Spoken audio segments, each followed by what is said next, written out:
presidente Jair Bolsonaro foi o presidente mais investigado da história do país. Uma investigação que perdurou por anos, que começa com o objetivo de investigar uma live de 4 de agosto de 2021, em que se autoriza a quebra de uma nuvem do seu ajudante de ordens, Coronel Cid, que hoje é delator, que perdura por meses essa investigação da quebra, com vários objetos diferentes.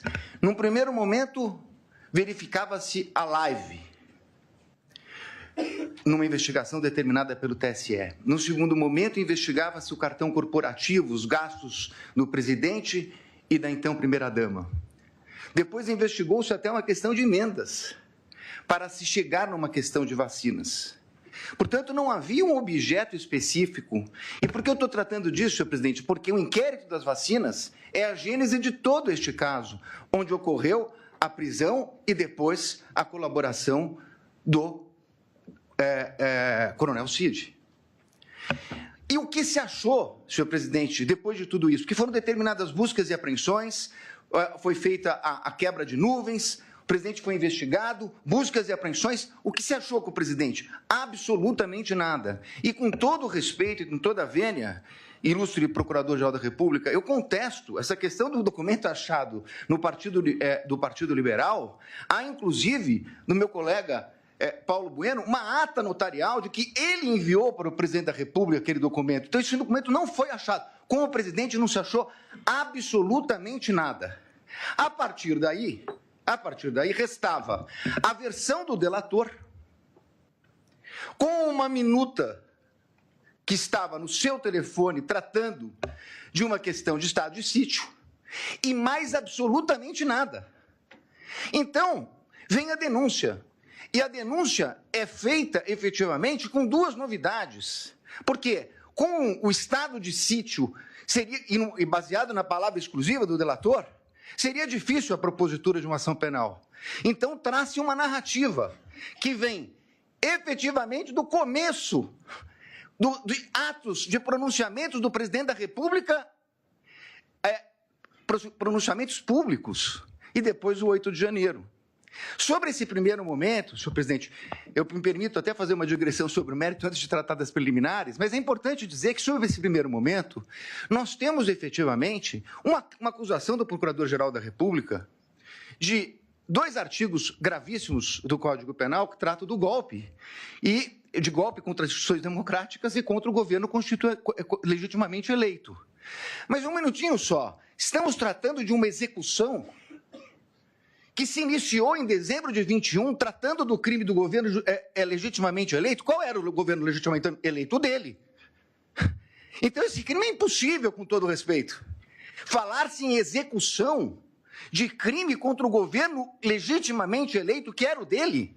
O governo legitimamente eleito veio no final do ano de 22, com as eleições. Então, como se falar em tentativa, em início da execução? E mais, como se falar em início de execução por pronunciamentos e lives, quando os 2 tipos penais têm elementares do tipo a violência ou a grave ameaça? Não existia violência nem grave ameaça. Então é impossível falar dessa execução. Como eu disse, é porque não existia nenhum elemento. Então começa uma narrativa a respeito de pronunciamentos públicos, para terminar no 8 de janeiro.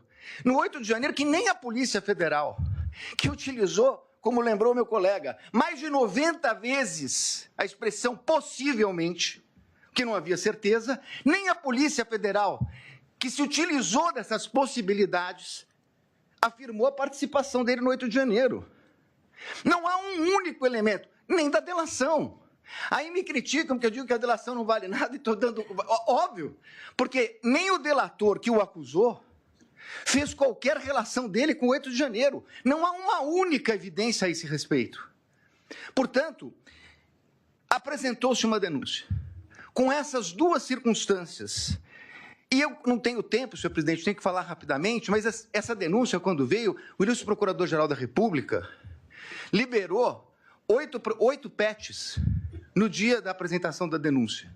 Ele foi intimado meu cliente um dia depois. O segundo dia já era prazo.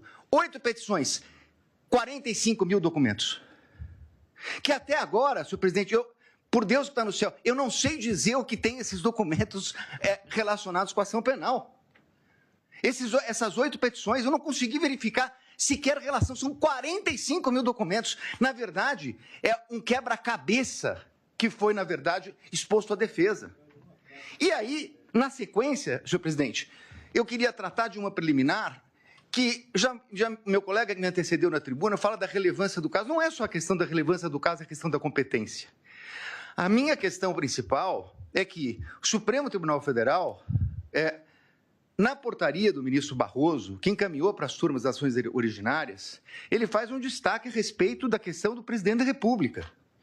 Então, o presidente da República, se crime houvesse contra o presidente da República, seria julgado pelo pleno do Supremo Tribunal Federal. Ora, se o Supremo Tribunal Federal entendeu agora, num julgamento que foi concluído recentemente, após a apresentação da denúncia, que a competência se prorroga e que os detentores de foro, ainda que deixem suas respectivas funções, passem a ocupar, saiam da prerrogativa de foro e o delito será julgado pelo Supremo, prorrogando a competência que detivera aqui no momento que ocupava o cargo.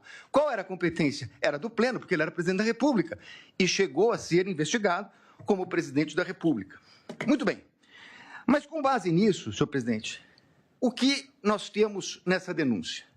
A prova da defesa, substancialmente, é uma prova negativa. É uma prova negativa. Não fez, não participou, não aderiu, não autorizou. É uma prova negativa. Então, seria muito importante, e eu reconheço, ministro Alexandre de Moraes, Vossa Excelência despachou comigo no Salão Branco, e é verdade o que Vossa Excelência coloca, que todos os elementos da denúncia, citados na denúncia e no relatório da Polícia Federal, estão nos autos. A conversa de Mauro Cid, citada na denúncia, está realmente nos autos. Nós tivemos acesso quando é escrito, quando é por áudio, por áudio. O que não está na denúncia é a completude da mídia. Como disse o meu colega que me antecedeu. Então, senhores ministros, a pergunta é o seguinte: se eu não tenho a mídia completa, nesse momento de preliminares, não seria o caso de a defesa poder suscitar, se fosse o caso, a cadeia de custódia da prova? Mas eu não tenho a completude, eu não tenho os telefones, eu não tenho as mídias. Há uma discussão muito grande a respeito desse plano punhal verde e amarelo. Há uma reunião. Seria absolutamente imprescindível verificar as demais mensagens que foram passadas naquele dia. As outras mensagens que foram passadas pelo WhatsApp. Os outros documentos que estão na mídia.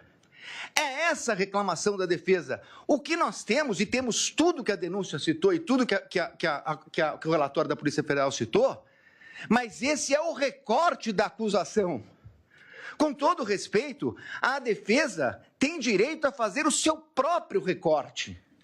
E isso poderia impactar. Eu sei, ministro Flávio Dino, Vossa Excelência já falou aqui em outras sessões de julgamento que eu assisti, falou hoje, nós não vamos fazer Vossas Excelências não farão um julgamento aprofundado da denúncia. É óbvio, nós estamos falando aqui de um standard mínimo, de uma verificação de possibilidade do recebimento da prova. Mas é evidente que se houvesse uma mensagem comprovando que não há nenhuma relação com o punhal verde e amarelo, teria muita importância para esse momento. Porque nós estamos falando de um recebimento de uma denúncia gravíssima, por fatos gravíssimos, que o presidente da República não tem nenhuma relação com o punhal verde e amarelo, Operação Luneta, com Copa 22 e assim por diante. Então, a verificação das trocas de mensagem, a partir do momento que Correios dizem que falaram com o Comando Militar, que pediram audiência no Planalto, na Alvorada, que tiveram lá, o que disseram? Isso não consta. É essa a importância de verificar toda a questão. Me encaminhando para o final, senhor presidente, eu gostaria de tratar a questão da delação premiada. E aqui eu queria tratar de duas questões, porque inclusive estão sendo confundidas. Aliás, tudo que fala a defesa na imprensa sai de uma forma um pouco distorcida. O que foi questionado pela defesa, ministro Zanin, é o fato de que o delator rompeu com o acordo quando vazou a delação. E saiu na revista Veja. Diz ele que foi um desabafo. É estranha essa expressão, desabafo, porque no desabafo ele diz que não tinha voluntariedade.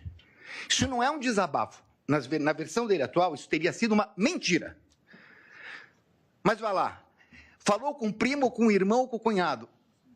Senhor presidente, a lei não autoriza o delator, o contrato de colaboração, não autoriza o delator a falar nem com o irmão, nem com o cunhado, nem com a mãe. Não autoriza. Ele, inclusive, estava proibido até de ter contato com o pai, se salvo engano mesmo, a partir de um determinado momento, que era investigado. Se ele falou com o cunhado, e se isso foi vazado, essa é uma responsabilidade dele. Dir-se-á, mas essa é uma questão formal. É verdade, uma questão formal. Só que mais adiante vem uma questão de que a Polícia Federal diz que ele mentiu, omitiu e se contradisse. E aí, senhores ministros, essa é a minha maior crítica, a questão da delação. Por quê? O Supremo Tribunal Federal, num voto de grande detalhamento do ministro Dias Toffoli, diz o seguinte: delação é um meio de prova. O delator conta uma história, as autoridades buscarão as provas de corroboração e só assim ela poderá ser utilizada. O que aconteceu nesse caso? Ele falou, segundo a Polícia Federal, ele mentiu, omitiu e se contradisse. E então, há uma audiência para que ele tivesse oportunidade de se corrigir. Mas aí, com todo respeito, há uma inversão. Porque, na verdade, não é o Estado que foi buscar as palavras de corroboração dele. O Estado vai buscar as provas de corroboração do que ele disse. É o contrário.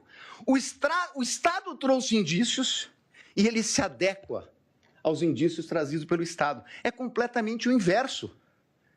Com todo respeito, ministro, é o inverso. O delator tem que falar e o Estado tem que trazer as provas para condenar alguém. O que aconteceu aqui é que ele falou, mentiu, e o Estado tinha indícios. E aí ele se adequa ao Estado. E aí, com todo respeito, vem a denúncia do seguinte, inclusive, o colaborador, nessa versão do colaborador, foi corroborada pela Polícia Federal. Não, desculpe, ele não foi corroborado pela Polícia Federal. É o colaborador que corroborou a versão da Polícia Federal. É exatamente o inverso disso. E numa audiência que se traduziu numa coleta de provas. E essa é a insurgência da defesa. Porque, nesse momento, essa coleta só poderia ser feita, com todo respeito, pelo procurador, pela polícia e não pelo Poder Judiciário. Então, senhores ministros, para terminar, eu quero dizer o seguinte. Eu entendo a gravidade de tudo o que aconteceu no 8 de janeiro. Mas não é possível que se queira imputar a responsabilidade ao presidente da República, o colocando como líder de uma organização criminosa, quando ele não participou dessa questão do 8 de janeiro. Pelo contrário, ele a repudiou. E mais do que isso, ministros, nesse tempo que não é possível discutir a questão aprofundada de provas, é importante dizer, senhor presidente, que enquanto a Polícia Federal fala possivelmente, enquanto a denúncia traz conjecturas, como a impressão de um documento no Palácio que teria tido conhecimento dele, o fato concreto é que o acusado de liderar uma organização criminosa para dar golpes socorreu o ministro da Defesa, nomeado pelo presidente Lula, porque o comando militar não o atendia. Foi o presidente que determinou a transição. Foi o presidente que determinou que eles atendessem o ministro da Defesa que assumiu em 1º de janeiro. Portanto, encerrando, ministro, não é possível que se queira dizer que é compatível com uma tentativa de golpe com o uso do comando militar quando o presidente da República autoriza a transmissão do poderio limitar no começo de dezembro. No começo de dezembro, antes da data do dia 15, antes da data do dia 11.